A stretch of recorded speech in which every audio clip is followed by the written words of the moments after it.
right, I would like to welcome everyone to this evening's presentation. As you can tell, this presentation is coming to you from the Sashbear Foundation, and we will be talking this evening about dialectical behavior therapy for autistic people who also have emotion dysregulation challenges. So I want to let you know that the Sashbear Foundation is a Canadian registered charity. We do work in the field of mental health, specifically around emotion dysregulation and suicidality. You may know us for delivering the Family Connections program within Canada. And if you are interested in attending the Family Connections program, a free 12-week program for family members of someone with emotion dysregulation, then please feel free to contact us through our website, sashbear.org.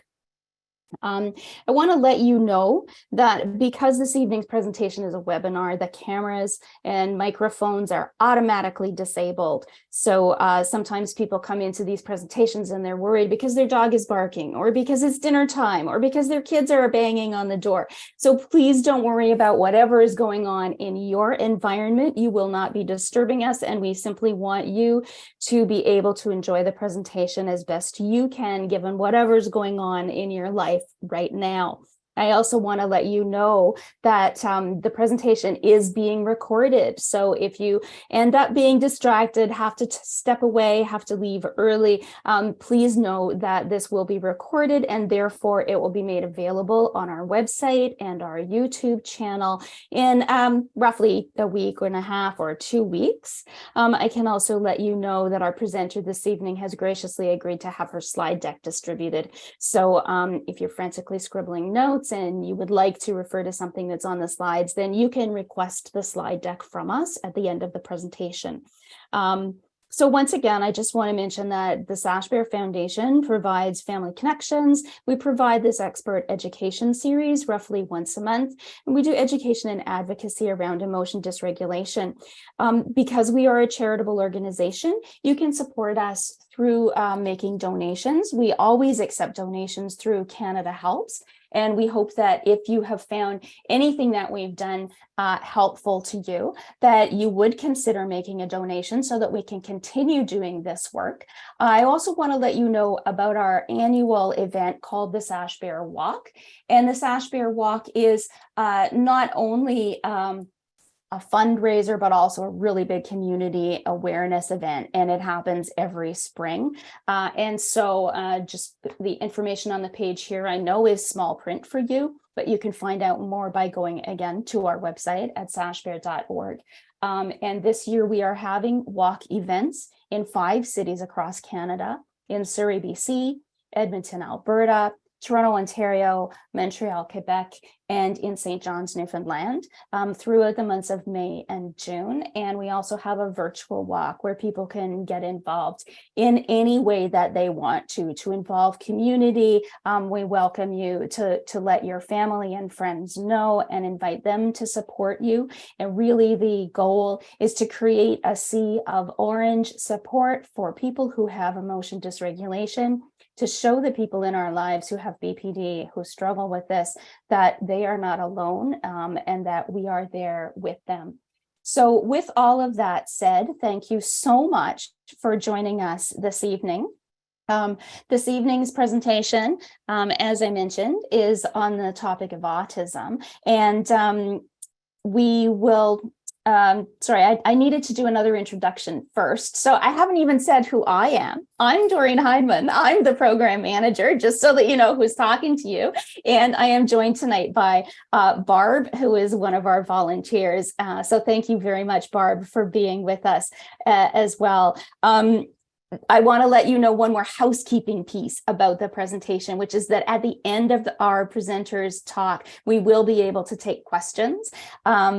Of course, it's a large audience, and so we probably won't be able to answer all of your questions, but you're welcome to submit them through either the chat or the Q&A function. And at the end, when we're ready, we'll sort through those questions, and I will be posing the ones that are of the most appropriate, relevant interest to this topic, and also the ones that seem to have the broadest support that have come from our audience. I do want to let you know that our presenter will not be able to answer any specific clinical questions about any of the situations in your own family life. So if you could keep your questions more general, that would be helpful. So with all of that out of the way, I now want to introduce our presenter, Dr. Sarah Immerman. So Sarah Immerman is a doctorate in, oh my goodness, PSY.D, psychology? You got it. Is that it? Okay, doctorate in psychology. So that means she's a licensed clinical psychologist specializing in dialectical behavior therapy for adolescents and for young adults. And she has a particular interest in working with autistic people who struggle with both social challenges and emotion dysregulation. She earned her doctorate at Long Island University Post in New York, completed her internship at Kennedy Krieger Institute in Baltimore, and her postdoc fellowship at the 3 East Residential Program at McLean Hospital in Boston. Sarah's experience with the autistic community started when she was 14 years old as a volunteer for an inclusivity-focused organization. And it has expanded to include 8 summers of working at Camp Hask, an overnight summer camp for children and adults with developmental disabilities.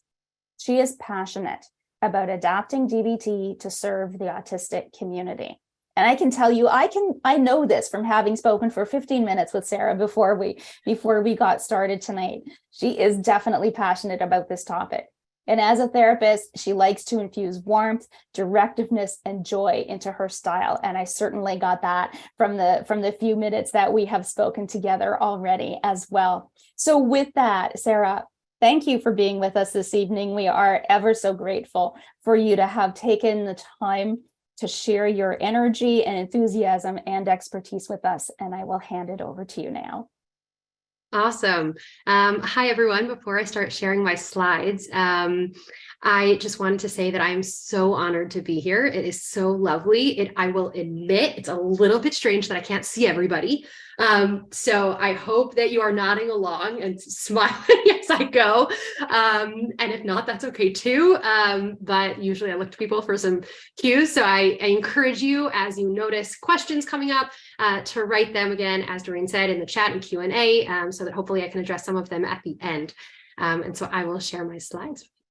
Okay.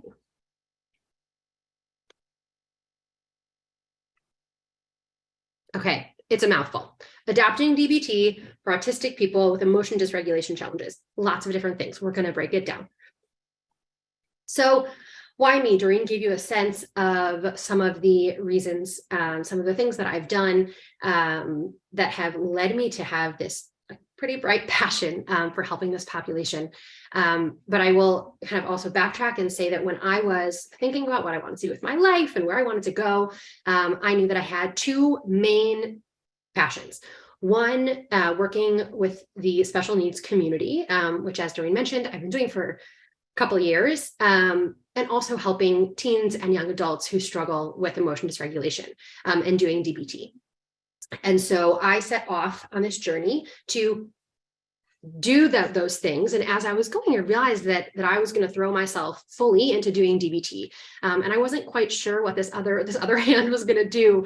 But I said, for now, I think it makes sense to me to really throw myself in and be a DBT therapist. And what I realized over time is that there's this amazing, beautiful way to actually marry these 2 passions, which is that there's an incredible need, and I'll talk about it a little bit later, for autistic people who also struggle with emotion dysregulation.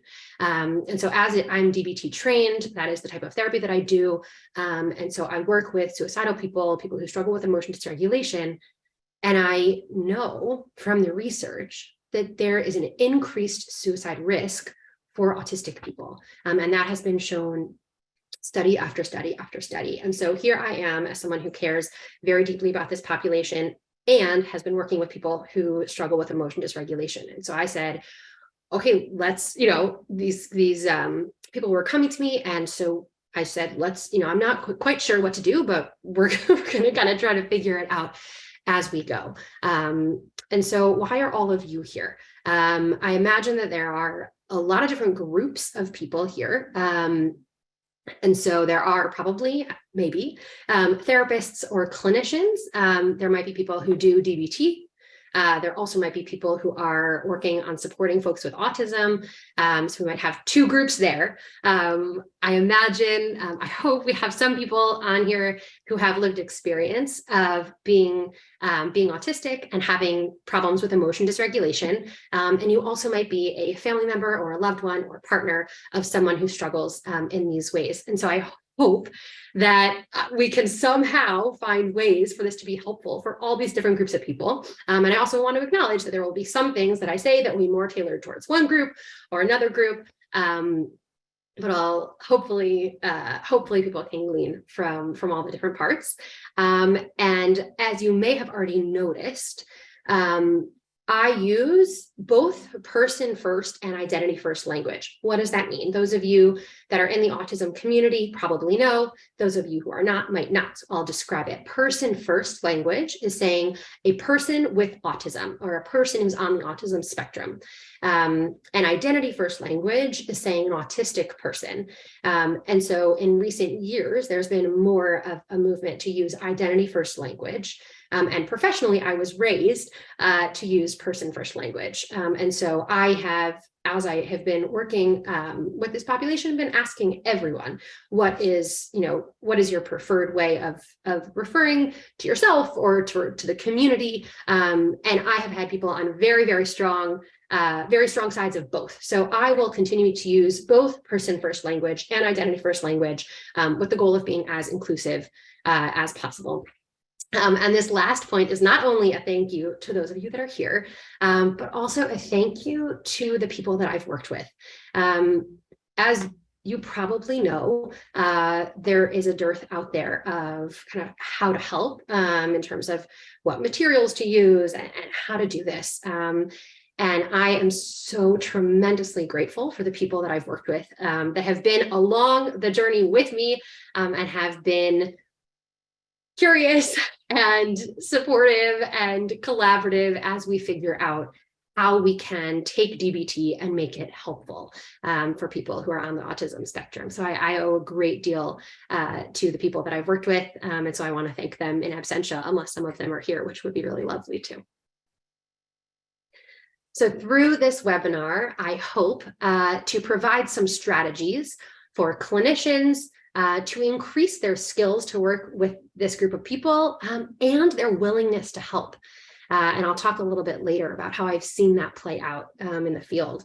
I also hope to teach these strategies to loved ones so that the loved ones that are here can use these and hopefully improve their relationships and their communication with folks who struggle in this way.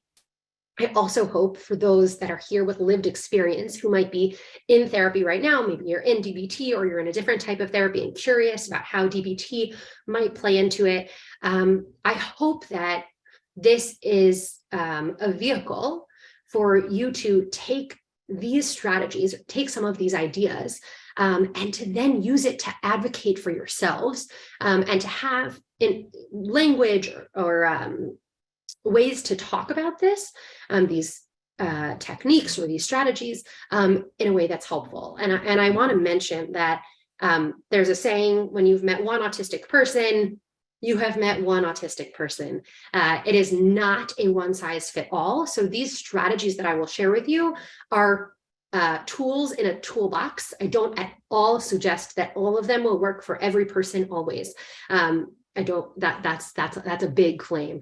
I don't want to go there, but I do hope that some of these strategies might work for some people some of the time. And it's very person specific, when, how, and when, and where, and with who. And so I hope that this conversation can lead to people advocating for themselves and the kind of conversations and communication and relationships and therapy that would be helpful for them. Finally, I hope that this presentation and this talk can instill hope for loved ones, for people who are experiencing struggles in this way, and for clinicians, that there is hope, that help is out there. So I want to zoom out a little bit and talk about the big picture and I think how we got here. So in the mental health field, there are some different problems that have been really siloed and have very specific training or people working on them. And it doesn't necessarily, it's not as kind of well known to everyone else. And so autism is one of those parts that in a general program or in a general kind of training, there's not much exposure that people have to autism. And I noticed this when I was in grad school, and I was kind of the autism person because I had worked with people with autism for a good long while. But even the people that were around me weren't getting much exposure to autism in the same ways that we were getting exposure to a lot of other different types of problems or different experiences. And so there is this gap between autism and mental health problems. And there is, I think pretty obviously, by virtue of the fact that I do what I do, an overlap between those who are autistic and people who have mental health problems, of course, right? And so I hope that through this, and this being kind of the more general idea, that we can start to bridge that gap and give autistic people collaborative, evidence-based, compassionate care that they so deserve. As you may or may not know, because of this gap, there is a tremendous amount of difficulty accessing collaborative, evidence-based, compassionate care, and which leaves people not knowing where to go and not knowing who to turn to or what kind of therapy would be helpful. And as you can imagine, that increases the suffering of people that are already suffering. And so I hope that along the way, we can start to solve this problem together as a community. And I want to share a little bit about how I think. I'm so grateful, Doreen, for your question earlier, which was, can people be both autistic and have emotion dysregulation? The answer is yes. And I will tell you a little bit about how I've seen that and the ways that what my clients have told me that this is like for them. So for many of the people who I work with, they are highly sensitive, as we know that most people who struggle with emotion dysregulation are, right? Highly sensitive. And most of them that I've worked with, included in their life worth living goals, so included in their long-term goals, are meaningful relationships. Highly affiliative, they're connected, they want to have relationships that feel good to them. So that's more of the emotion dysregulation part. We'll get to that in a second. Then we go to the other side, which is that being autistic in a world that is not autistic makes it very, very, very challenging to have meaningful, stable relationships if you don't have the skills to do it. I very much think, and I actually know it is possible, and it sometimes takes a long time to get there. So what I have found is that typically the one thing that they want the most is relationships. And the one thing that is the most challenging for them to get is, you guessed it, relationships. And so the amount of pain and suffering that comes with not being able to achieve or get or obtain the exact thing that is the reason that they want to live. Right. And so I talk about it, but like it's similar to a ping pong also, that like I mentioned, right, the emotion dysregulation piece is that emotions get really high really quickly. And what we know about people who are autistic is that there are a lot of kind of clear logistical, logic-based ways of thinking. And so when I have described this to people and said, like, it's kind of this ping pong, right? You are being ping ponged between the emotion and all of the self-judgments, right, that come with that. And then you go straight to the logic side, and it's kind of like whiplash. And so these are some of the descriptions, and this is not my own experience, but from the people that I've worked with have told me that they go so fast from one to the other, and it's so hard to slow down. And Doreen also asked me, is could the autism actually be contributing to how invalidated someone feels? And absolutely, because often what we know is that people with autism are misunderstood. And so if someone is misunderstood and highly sensitive, right, that increases the level of invalidation that they're experiencing. And so this is kind of how I think more broadly about the overlap between autism and emotion dysregulation. Who could benefit from DBT? So originally, DBT was developed for problems with emotion dysregulation, so impulsive behavior, self-harm, suicidality. As I mentioned before, we think of emotion dysregulation as having a couple of different parts: high sensitivity, high reactivity, and a slow return to baseline. And then how about the spectrum piece? So the people that I have worked with have been primarily people with autism level 1. And I want to thank the parents that have emailed me recently saying level 1, because I didn't realize that colloquially that was used. I am, as you will see, much more in the DBT world and less in the autism world. So I really appreciate the education that parents clue me into. But these are people who previously, in the previous iteration of the DSM, would have been diagnosed with Asperger's. And so typically I have found, at least, working with people who have average or above range of cognitive functioning. And also the emotional sensitivity piece is really important. I have not yet done DBT with someone who is not emotionally sensitive. I think it really was built for people who are emotionally sensitive. And so that's an important piece of who I think could benefit from this treatment. There is not a whole ton of research about this overlap and about the treatment and supporting people with this overlap. There are some studies. There are a couple of studies that look at DBT skills and how to modify DBT skills and skills training for autistic folks, and less about doing individual therapy with autistic people who struggle with emotion dysregulation. And so my strategies and ideas come primarily into play when thinking about individual work and not just skills. But there's a whole lot of research that could be done and is more and more being done. And so I'm really excited to see over time the research that will come out to support this treatment. Okay, so if we're thinking about taking this, and applying it to a different group of people, what will stay the same? So for now, everything that's in DBT will stay the same, at least in the way that I've been doing it.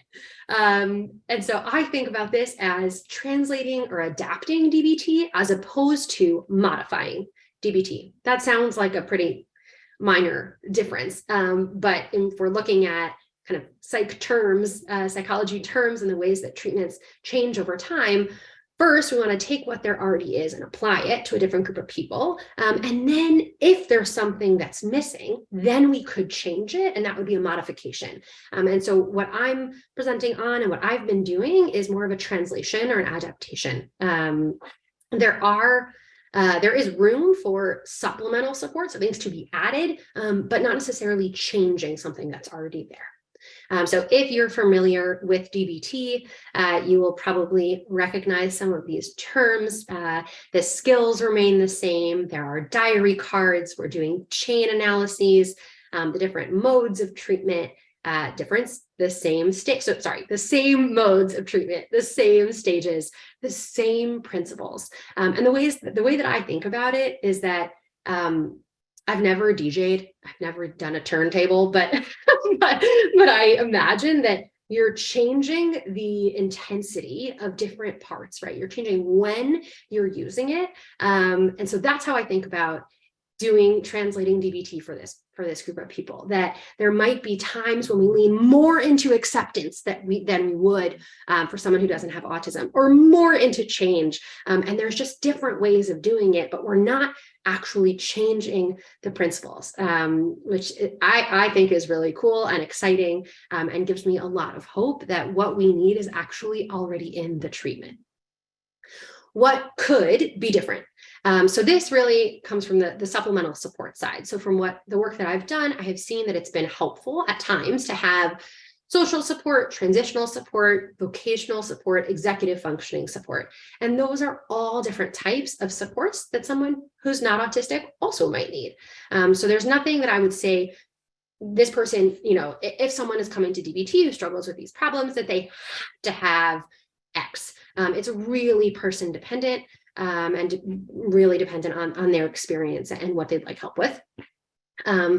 So using these strategies that I'll talk about at specific times can be helpful in a lot of different ways. It can be helpful for the person struggling. Hopefully they will feel more understood, more supported, more validated. It can be helpful for the therapist.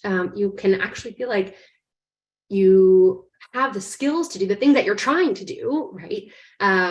And it can be nice when it works. That's really nice for everybody, right? It can also be helpful for loved ones to feel as though, right, they're getting through and someone's understanding them and they're speaking in a way that they can understand, their loved one can understand.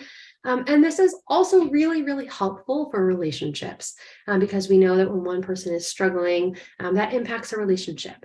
And so I hope that these different skills used at different times with different people can be for the benefit of all of these.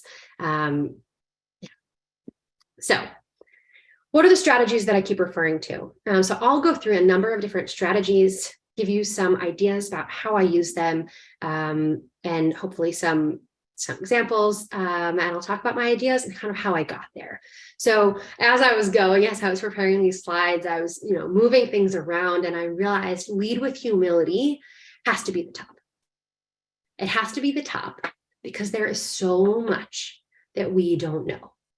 And when we acknowledge how much there is that we don't know, we open ourselves up to be curious and to learn. And so it is so important when doing DBT with autistic people to be curious about people's experience. What I have found is that we, as a community of therapists, slide much more into judgments and shoulds for autistic people than we have with other people. I don't know if that's anecdotal. I don't know if that's pattern, but it's something that I've noticed. Things like they should know how to do that. This shouldn't be a big deal. They shouldn't, be, I don't know, standing up in the middle of session when I'm in the middle of a conversation, right? And so if we start to notice those shoulds, we can catch ourselves in that judgment and then bring about our curiosity. I really like asking for feedback on sessions. This can also apply to conversations. I have found that it is far less likely that someone will give you feedback unprompted. Socially, they have been, given the message, like, don't say things when you have an opinion. It's not polite, or it's not nice. So I flip that totally on its head.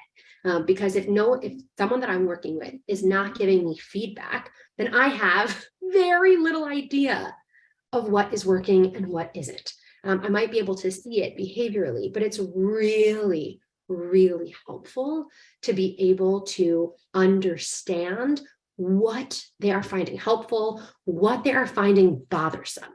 And so I make it very, very, very clear that I want feedback. I want to know how this is going. And I say this to, I think, everyone I work with, but I really hit it home with autistic people that it is you and me versus the problem, and it's not you versus me.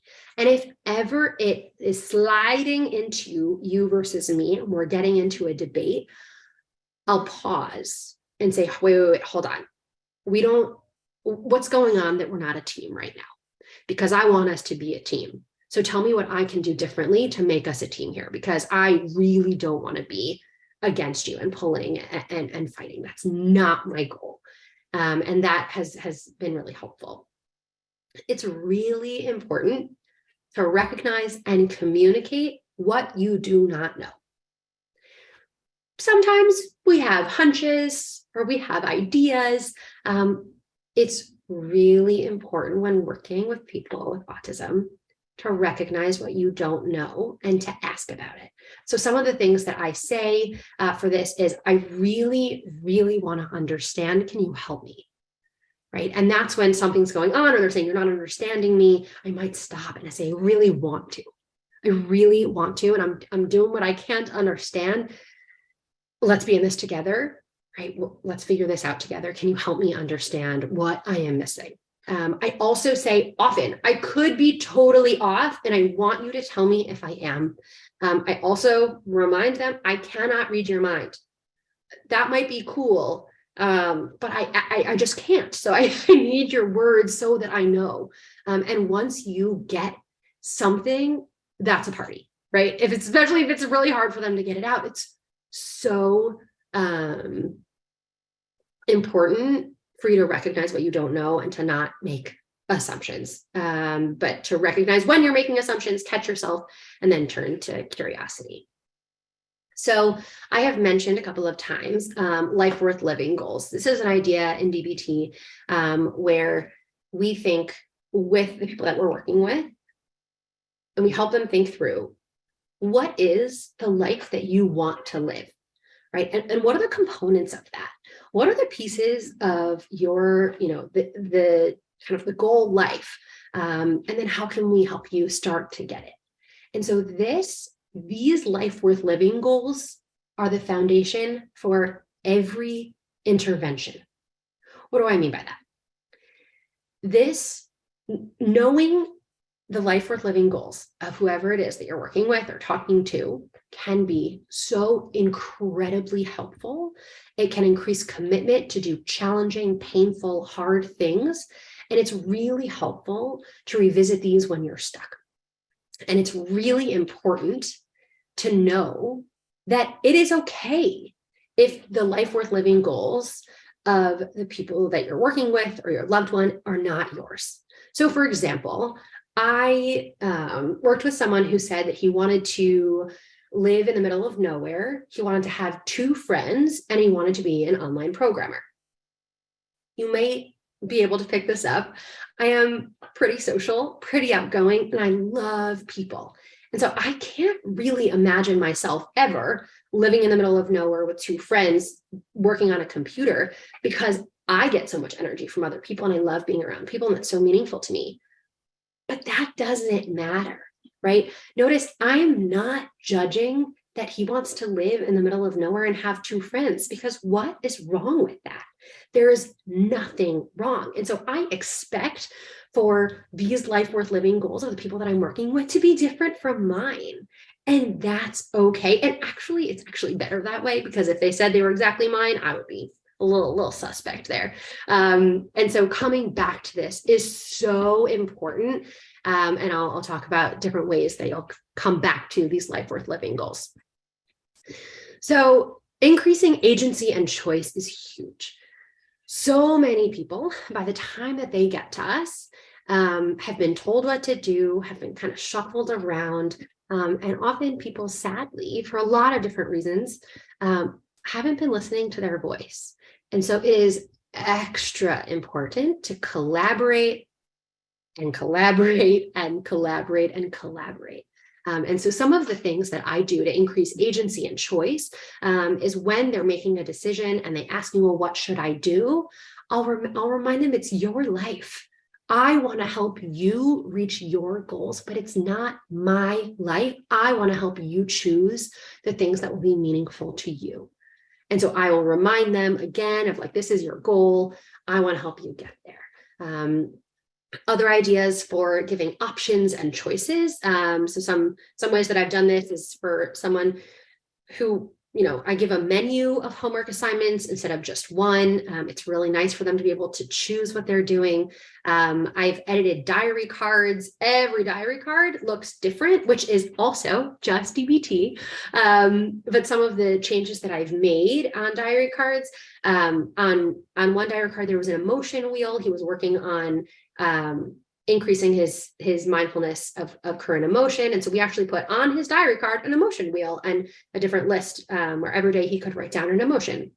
And what does it matter to me if it's on a diary card, right? It worked for him. It was accomplishing the goal of mindfulness. It was great.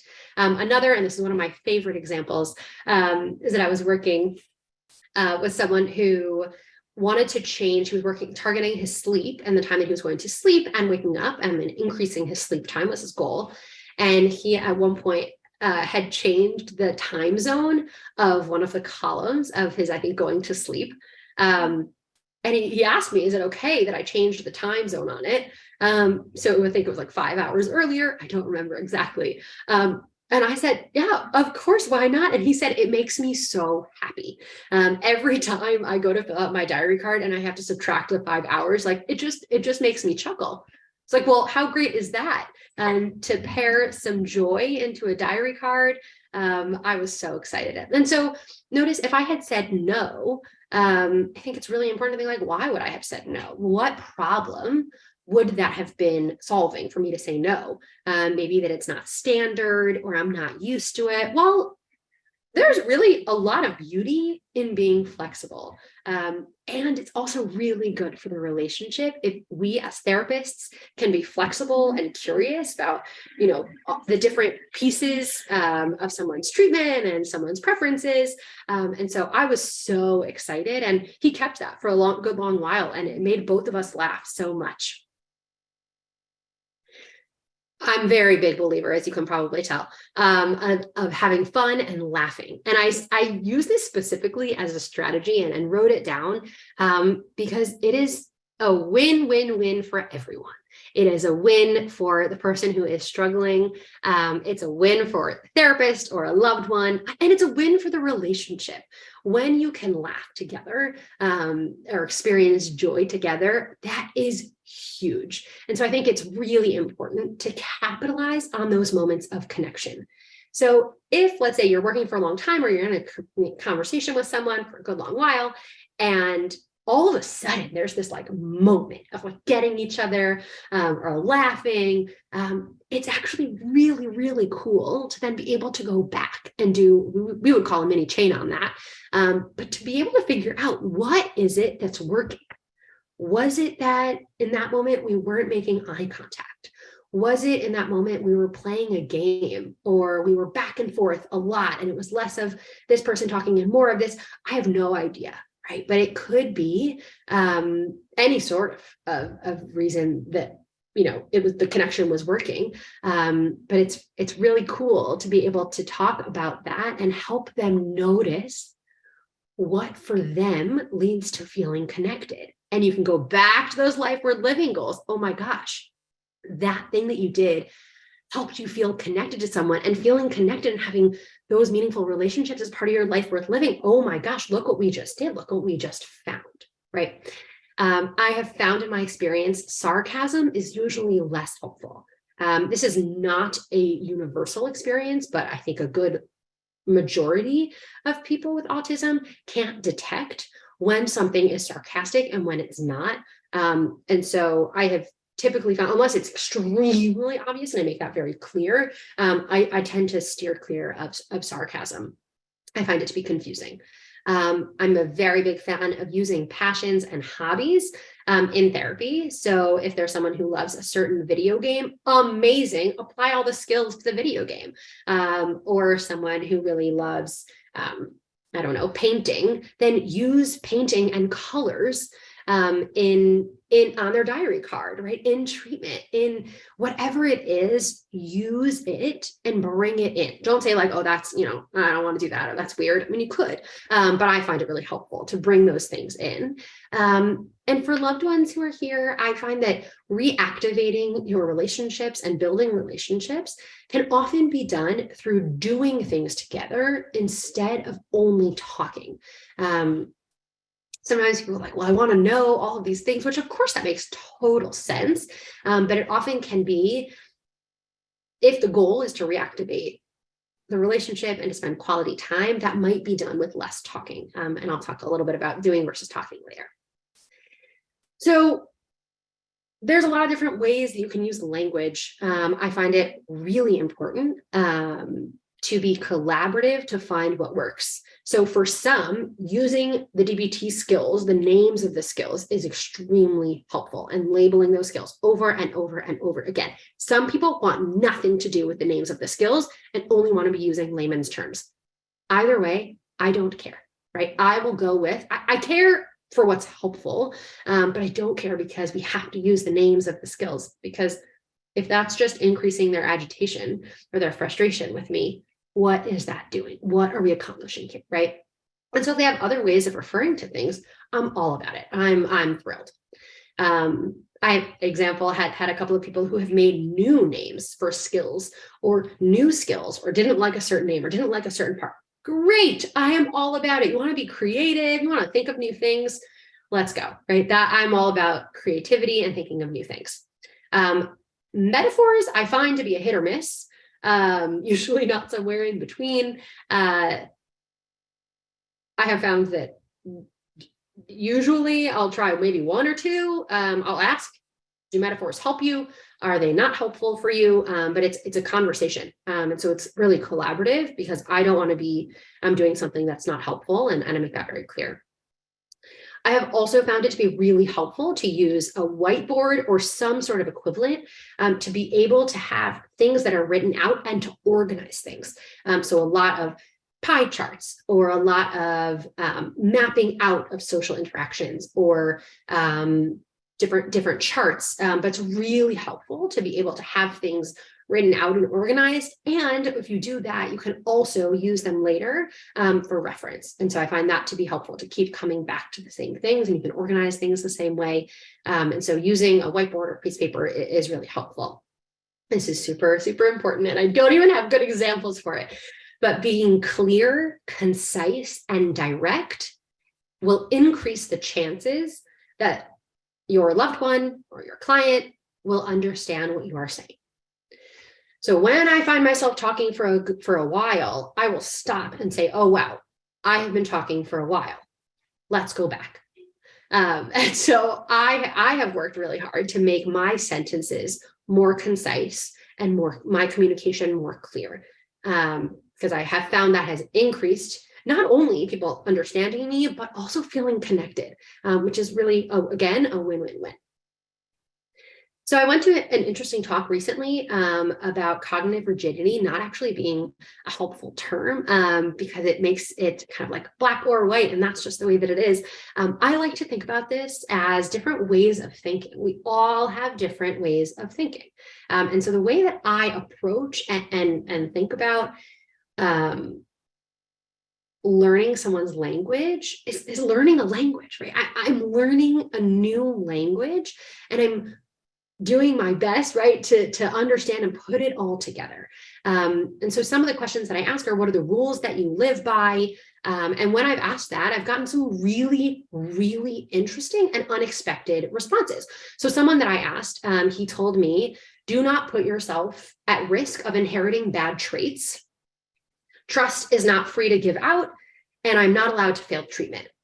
What I didn't do was fight those and show him all of the ways that those aren't helpful, right, or not true.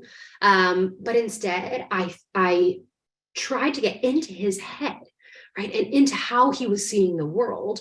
And from there, I could help him identify what is helpful versus unhelpful. So instead of getting into a logic debate about what is true and untrue, I could then see the world through his eyes and actually validate, right? Because then when something upset him, because someone was expecting him, right? He thought someone is expecting me to give trust out. Then I would shift, right? I knew that was the rule in his head. And so I could shift my attention to validating him as opposed to getting into a logic debate. Real-time practice is super important. Less talking and more doing. I do a lot of, hold on, try that one, right? So that was a little bit more harsh. I don't think you meant to do it. Can you try that again more gently? Can you try that one more time? And the thing that I think is really helpful about doing real-time me giving feedback and them trying again, is it then gives them the opportunity to get that reinforcement, to get that social, nice job. Yes, that was so much better. Thank you.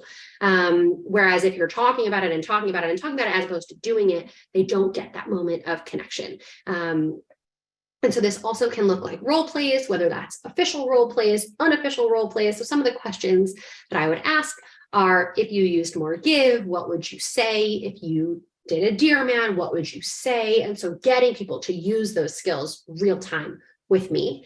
I've also written out texts and scripts together. And this also can look like taking previous social interactions and going through them together real time. And this provides way more opportunity for back and forth and for real-time learning, which is really important. Notice how many skills and how many strategies I have talked about before getting to social support. Social support, and I think, is only helpful when it's in the service of long-term goals. What do I mean? Sometimes we talk about, like, everyone needs social skills, therefore I need to teach the social skills. But for what? And so the way that I think about it is, if someone's long-term goals and life worth living goals include having a job at a mall, right? That's a lot of talking to people. And so we'll talk about the different types of skills that are incorporated or needed in order to hold that job with stability. Or if their long-term goals include going to play tennis every day with the same group of people, we'll talk about the social skills needed to be able to do that.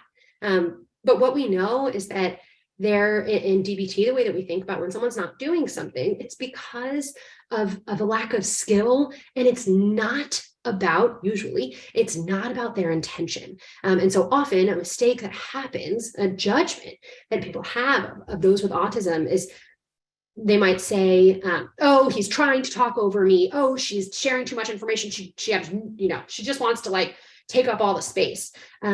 And so notice both of those are assuming intention. And so if we can, as loved ones, as therapists, take that intention out and recognize that there's a lack of skill, right? And ask more questions in order to get more information.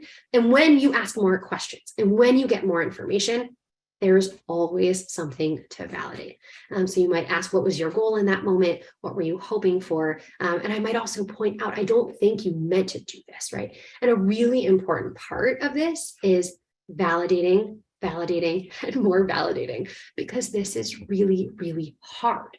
And I often say, hey, did anyone ever teach you this? Like, do you have a guidebook? Because if you do, I'd love to read it. And they often say, no, I don't. Right? This is really challenging. This is really hard. And so it's important to remember that being direct isn't mean. It's actually the most compassionate thing that you can do. I would definitely talk with the person about how to be direct in a way that feels helpful to them. But it's often people say being direct is too mean, I can't do that. But it's actually compassionate because you're increasing their ability, right? You're actually making it easier for them to engage with you and to be both understand and be understood. I also find it really helpful and important to ask for consent before sharing my own feelings or my own experience. So are you open to hearing about this? It's totally okay if you're not. I only want you to say yes if you are open to hearing about it. The clearer, the better. This is a great one for work for your home lives.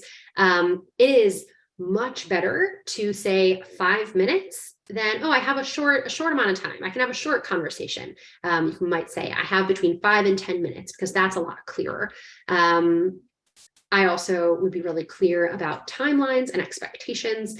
And I found that SMART goals, SMART stands for specific, measurable, achievable, relevant, and time-bound, tends to be the most helpful when it comes to setting expectations and goals. Overall, decreasing assumptions is incredibly important.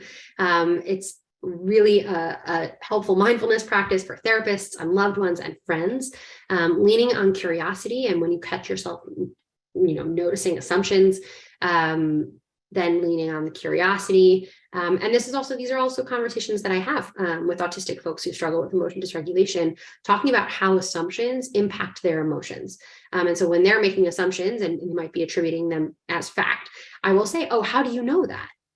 Oh, did they tell you that? What are some alternative explanations? And we'll think of them together, which can help them notice that the assumption isn't fact. The last one is behavior plans. I would only ever do this collaboratively, never done to someone, only done with someone. So some examples of folks that I've worked with is decreasing diagnostic talk. So someone would often talk in kind of mental health terms, which got in the way of his relationships. And I reminded him over and over again. And we talked about how it got in the way of relationships.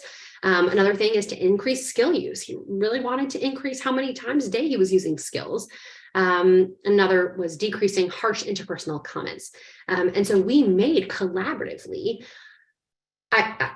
charts and goals and ways that they could see their progress, which is also really, really, really helpful, because it's one thing to be like, yeah, you're getting better at this. It's another to say, hey, I did this 5 times in the past 2 days. And you can use the support of loved ones or folks in other ways to kind of be in on the behavior plan. And reinforcement works. When we find a reinforcer that is actually reinforcing, it works. And so this might be, if you use X amount of skills during the week, we can have 10 minutes at the end of our session to talk about anything that you want, or to play a game together.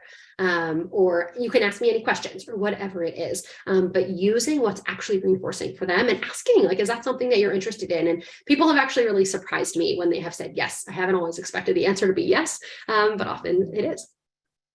As you can see, I use a lot of different ways of being animated. So sometimes I get really loud and really excited, and sometimes I get really, really I call this the low and slow and validating. And I also use a lot of hand gestures and body language. So for example, I had someone who kept going to the logical debate, and I would say, hey, you're doing this. I want you to tell me what's going on here. And so he also would do this and this. And it was helpful to use not just words, but also different cues. I also find myself when I'm in person doing a lot of like crouching and standing up and a lot of different ways of using my body. I also find it really helpful to pause, not just for effect, but I find that it can be really helpful for everyone to just kind of reset. And sometimes things go so fast that taking a moment to pause and to breathe can be really helpful for a therapist, client, for a loved one. You don't always need to go so fast is something that I have learned. These are a couple of different resources. I am New England based, so that last one is New England, but these are some of the books that I have found to be helpful. This is by no means an exhaustive list, but some books that I have found to be helpful and that I hope could be helpful for you as well. And I'm so happy to take questions, and I thank all of you so much for coming and for listening and for caring, and I hope that something in this you can take back with you, and that it's been helpful.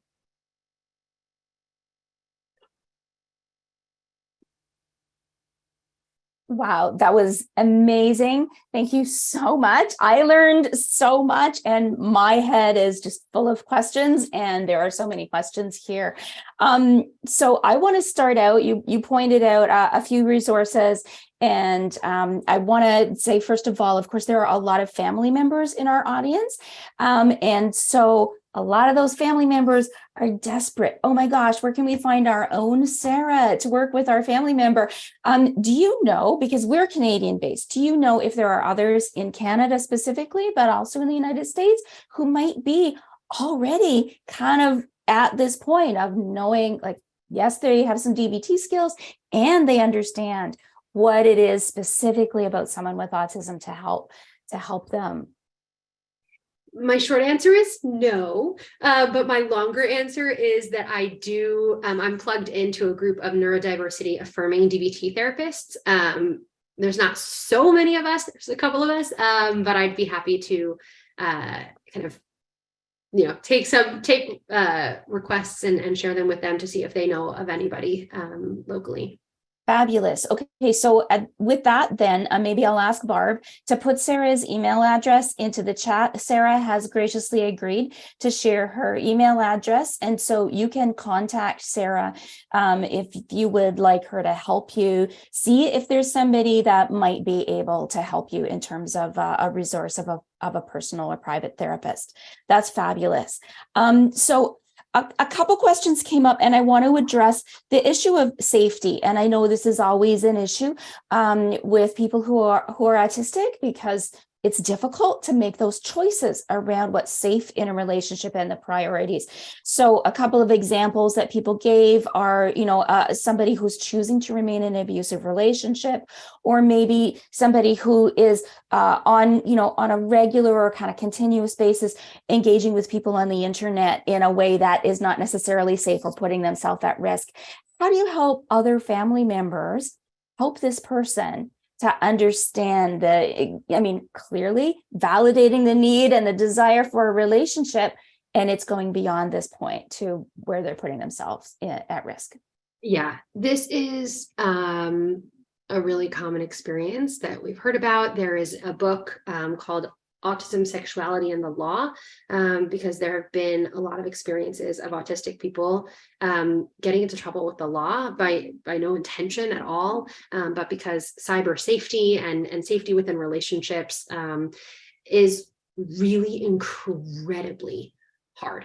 And so there are a lot of skills that are involved in managing those relationships. And I think the best way is to work to understand what it is about those relationships, what it is that someone's getting out of those relationships, right? And so to be curious. And so instead of to go directly to problem solving, how do you get them out? You can instead slow down and ask, what is it about this relationship that's meaningful? I want to understand. Help me understand, right? So leaning on that curiosity, because that's going to help for everyone. Right. And there are some, I'll say I've worked with folks who have been in relationships, and it's really, really hard to kind of be sitting idly by. And I would say that sometimes when you actually push and say, you don't be in this relationship, this isn't good for you. Sometimes that actually means that they only stop talking to you about it, but they still continue in the relationship. So I would encourage you to lean on curiosity and to find out what it is about the relationship that they actually do appreciate and like. Great, thank you. There were a number of questions. It's interesting because there are questions that are coming clearly from family members and clearly from people who are working with clients. So from the family member perspective, could you speak to the importance for parents to understand autism, to educate themselves about what it is and how it presents itself and what their kid is experiencing if they're autistic, and particularly a case where both parents might not necessarily be on the same page, and how that impacts the family dynamic? Totally. It's hard to understand, right? If no one's ever explained it to you, or no one's kind of shown you, like, this is what my life looks like. And so I would say reading books, watching movies. There are some really wonderful, I would search like lived experience autism, what's it like to have autism, and to kind of, watch movies, watch videos, listen to clips, listen to podcasts, those kinds of things. And every autistic person is different. And so it won't be the same. But there are definitely like patterns and things that you can kind of think might be going on. And if you have a framework for what might be happening, you can then actually ask your child, like, is this what's going on, or is this totally off? I genuinely don't know. And I really want to understand. I think if you as a parent can lean into not knowing, and can recognize how much you don't know and how much you do want to know. And if you can manage your own emotions and your own judgments, right? So instead of, well, she shouldn't be doing that at the table, think like, what might be making her do that at the table, right? Or like what might be going on for her, and actually managing your emotions and your judgments so that you can ask from a curious place, you're way more likely to get that answer. So I would say having a framework is really helpful to know then what questions to ask. Okay, wonderful. Thank you. Could I ask you at this point to put up that slide that had the book titles on it. Again, there were a number of people who have requested that, and maybe while I'm formulating the next question, you can do that and people will write down the titles. How am I doing? Beautiful. Thank you. Great. So we'll just leave that up there for a moment so that people can jot those titles down. At this point, I'll also mention again that Sarah's agreed to share her slides. So if you would like to receive the slide deck, please email us programadmin@sashbear.org, and that email address is in the chat. So you can request the slides and we'll email those out to you in a few days once we've got them from Sarah. No and pressure. I will say also, this is by no means an exhaustive list of books. They are simply the books that I have on my bookshelf that I have found. Some of them are, I hope that it's okay that I'm saying this. Yeah, they were published a while ago. So some of the stuff's a little bit outdated. And so that's true for the hidden curriculum. I've also found it really helpful for certain things. So take it with a grain of salt that, it was published a while ago, but these are just some of the books that I have found to be helpful and that folks that I've worked with have found to be helpful. Great. Thank you. And for me, the rest of the slides were just incredibly helpful, just like such really amazing tips for being respectful when you are engaging in a conversation with someone else, where their goals are what you're trying to work on, and that idea of being really respectful. And I jotted down all kinds of thoughts around that. I wanted to ask around the idea of treatment and therapy, and there have been a lot of questions about different types of therapy, and I don't want to get into that because your specialty is DBT, but I know that with DBT, there's a really huge emphasis on building that therapeutic relationship. And your tips really have spoken to how important that is, particularly with this population. But how would you, as a family member, maybe your loved one has had negative experiences with a different modality in the past, how do you encourage them to embrace continuing to try something new for the first time that you think might actually work better or be a little more gentle or appropriate for them, like DBT, where a therapist is going to make this effort to build the relationship? Yeah. Do you want me to keep the slides up, or can I take them down? I think you can take them down now. Thank you. Awesome. Yeah, you got it. So this is really challenging. What I have found often with this is the balance of acceptance and change. And often we're really pushed to change because you really, really, really want to get them the support. You really want them to be in therapy. You really want them to know therapy can be different. It can feel different. It can look different. Awesome. All of those things might be true. I think what can be the most helpful in that scenario is to pause and go back and validate and validate and validate until that person feels understood. And so if you, as a parent or as a sibling or as a partner, aren't quite sure why they didn't like therapy last time, or aren't quite sure what they're afraid of, I would pause and go back and say, I really want to understand, because I don't want that same thing to happen, because that was really horrible. Can you tell me what happened? Can you tell me more about how you felt that the person wasn't understanding you? And something that I found to be helpful, that sometimes people talk in like, I didn't feel understood. I often say, like, what did they say or do that led you to feeling misunderstood? Or what did they say or do that was really upsetting to you? And super important to not try to defend or explain any of those things, because then you're moving towards the change dialectic, right? So you want to stay with the acceptance and the validation of how hard that must have been. And then when you're talking about next steps, I would again relate it back to what their goals are and explore different options, right? So might it be, it might be individual therapy, it might be a group, it might be something at school. There could be a whole lot of different ways. And I would say it's really hard and also really important as a family member to not be attached to one specific outcome, but instead to be attached, right? But to be devoted to and dedicated to the problem getting solved, but not one specific. So recently I was on the phone with a mom, she might be here, hi, who said to me, I really want my child to go to a social skills group. I really, really want her to learn social skills. And what I said was that what I'm hearing is that you really want for your daughter to be able to have the relationships that she wants to have. That might not be through a social skills group.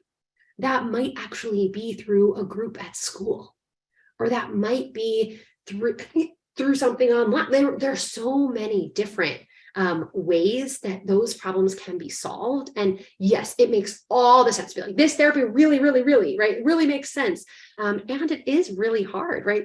Whenever you're starting to work with someone new, it's really hard. And so I think laying on that validation is really, really helpful, and being committed, kind of like the you and me versus the problem, as opposed to you versus me, can be kind of helpful to enter into you and me against the problem together. Thanks. So you're talking a lot about validation, and validation is huge in DBT. This is a fascinating question. So is it as helpful with someone who's autistic to validate emotions? First of all, they you know, like, yes. Yeah, I mean, it's just, this is the big question for yes. people who are autistic. Or is it a different type of validation? My short answer is, I think it actually might be more important, from the work that I've done, that actually typically the people that I've worked with are so used to being invalidated that being validated is a pretty new experience. But when we look at the emotion science of it, we know that the same mechanism is still in place, right? So their emotions going really high. And that, by the way, might be when they get into logic debates, which is why I don't take the bait there, but instead go after the emotion, because DBT is an emotion-focused treatment, right? And then actually giving them that validation brings them down and soothes their emotion. And so especially this, and this is, again, for people that I'm talking about are emotionally sensitive. I would say for people who are not emotionally sensitive, okay, it might be helpful to validate someone, but not as important. But for autistic folks who are emotionally sensitive, it absolutely makes a huge difference to validate, and it might not look the same. So sometimes, like I have noticed for my non-autistic folks that I work with, sometimes when I validate them, they're like, yes, right? Like they might like say something like that. And for my autistic folks that I work with, they might say like, yes, that's accurate. But that doesn't mean that it's not, that isn't right. That still might be soothing their emotion. They might just be showing it different, but I absolutely think that validation is really important.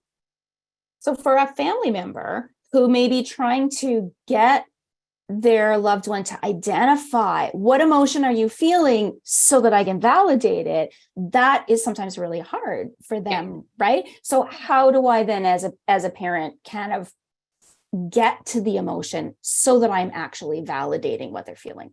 Yeah. So I might, in the beginning, go with broader terms like, that sounds really upsetting. Is that right? Am I getting that right? Is that upsetting? Because it would be really upsetting to me, I think. Right. And so upsetting, or distressing or hurtful. So I might use broader terms. And the idea is that something about their experience makes sense. And so even if you don't have the exact emotion to pinpoint, that's okay. You can say, oh, gosh, that's hard. And that can be super validating too. So it's okay if you don't have the exact emotion. And for folks who are autistic and emotionally sensitive, it can be really, really hard to know what emotion they're experiencing. There was just a chat, I wasn't looking at them for most of the time, but about emotion charts. And that can be really, really helpful. Again, something that's concrete, something that's on paper. You might say, like, can you point to the one that's closest to how you're feeling right now? So thank you, Mia.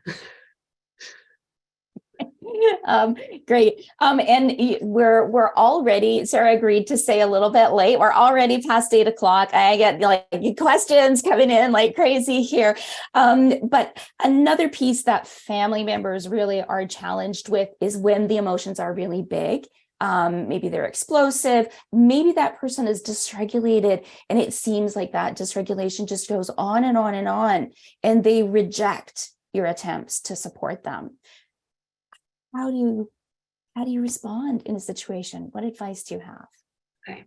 First is to recognize how hard that is as a family member, that you want to help and that you also might not in that moment know what to do or how to soothe them. And so noticing for yourself, right, just how hard that is, and giving yourself that self-validation is so tremendously important. I would also say in that moment, you are likely not going to have a fruitful, meaningful, productive conversation about the kind of support that they want, right? Because their emotions are so high that their thinking is offline. And so what I would recommend is actually going back to that moment later on, maybe it's the next day, maybe it's a week later, and saying, hey, sweetie, I really, you were in so much pain. I could see that. I wasn't sure what to do. Can we talk about what I can do in those moments, right? And it might be something that you totally wouldn't expect, right? It could be, I've made little cards for people that say like, please give me space. It could be that your child has, please give me space cards. And that in that moment, when their emotions are so high, all they want to do is be alone, right? And so they might actually give you a, please give me space. And then you'll know that that's their request. But you can be really collaborative and creative about what in that moment would actually be helpful. And so talking about it, not in the moment, is what I would recommend. Okay, great. Thank you. Just checking off that question that we've answered it, and there are still so many more. There are a couple questions here that are they're not specific to someone who's sensitive necessarily, but just a generally autistic. How important is it, or what would you say, where someone who's autistic isn't necessarily embracing the diagnosis or doesn't want to share the diagnosis? Is there value in insisting, or speak to that? Sure. This is one of my favorite topics. I don't much care if someone wants, wants to tell people or doesn't. It's really more about, for me, when I've talked to people about having an autism diagnosis, being connected with community, being connected with care, with thoughtful care. Those are, and helping people understand. Those are kind of the big three things that I think about when someone kind of is grappling with either having a diagnosis or sharing the diagnosis. Often someone having an autism diagnosis can help them find community of people who are like them, who might think like them or might have the same interests as them. And some people find community elsewhere, and that's wonderful, right? And so notice community might be the goal, right? And whether you use the autism diagnosis and your autistic identity to get there or not doesn't really matter. I do find that sometimes, especially when it comes to kind of group situations, it can be really helpful for other folks in generating compassion if they know that someone's autistic. So if someone is working on getting certain feedback, or not talking as much in class, it might be helpful to share with the people that you're with, hey, I'm autistic. It's really hard for me to read social cues. I'm working really hard. I want to be better. It would be really helpful if you could, when I'm talking and someone else is talking too, but I don't realize it, if you could do X, that would be really helpful. And so notice this is sharing in the service of something else.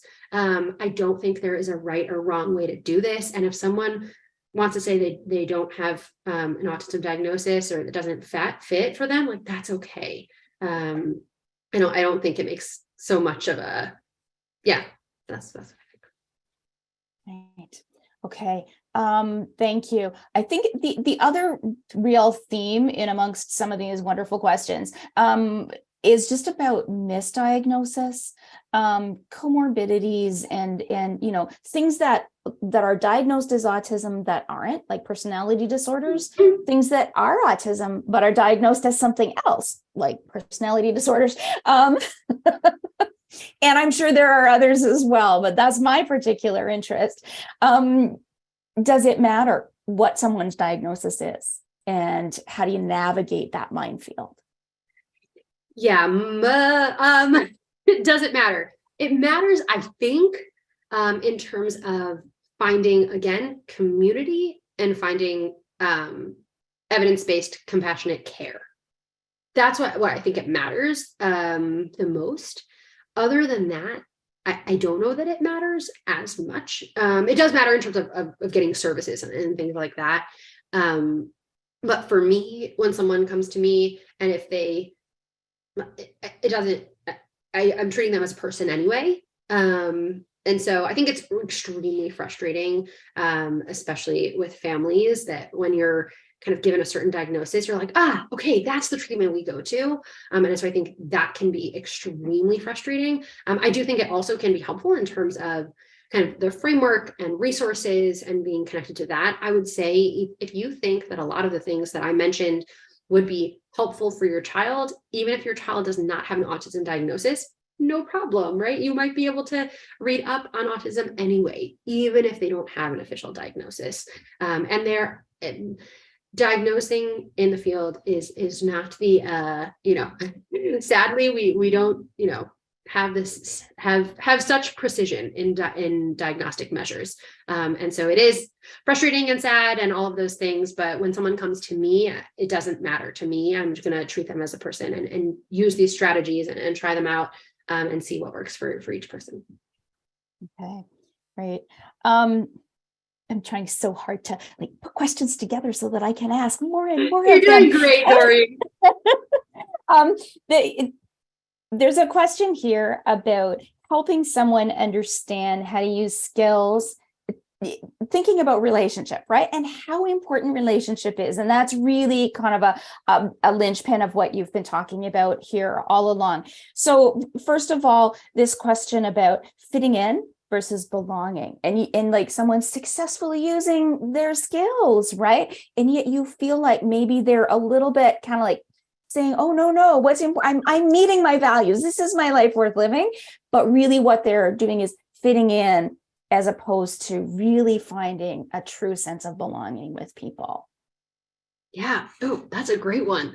I'm trying to think about the difference, because I think practically fitting in but not feeling connected or not accepted might show up in different ways. So it might show up as like invalidation, that they're not being understood or they're not being included, whereas belonging might include those things. I'm not quite sure. But I would say like we all humans, thank you, fitting in as in masking. That's what I was thinking, that we all as people struggle with figuring out what relationships work for us and what don't. And so I guess as a family member, what could be important is recognizing and helping people know that it's okay to end relationships and it's okay to start new relationships, and you're here for the bumps along the road. And I do think, it is my goal for people to be able to be themselves without masking, and to talk about the things that they love and that bring them joy with the people that they love and the people that bring them joy. But that's my goal for people.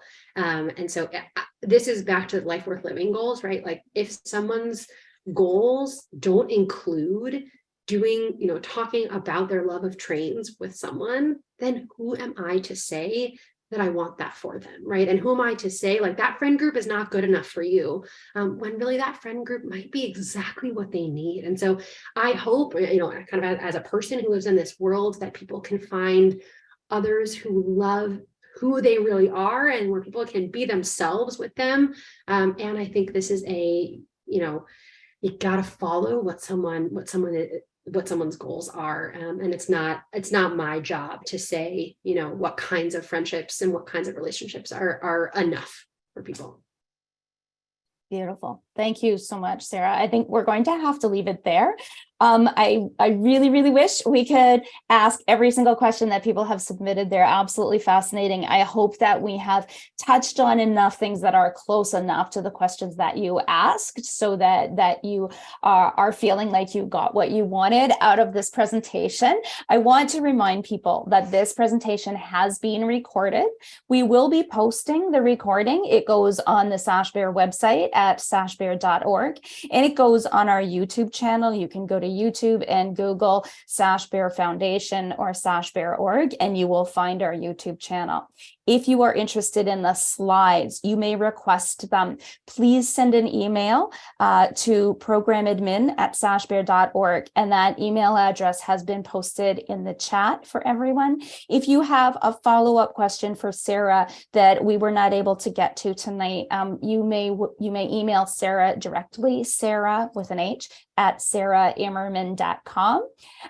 This has been absolutely wonderful. Thank you so very much for having been with us. It was an absolute joy and pleasure to hear you speak, to read these questions and to discuss them with you. I wish everybody a pleasant evening. Yeah. Thank you. Go ahead. I was going to say, thank you so much for having me. This was so much fun, and to continued conversation. So thanks so much. Right. Good night, everybody.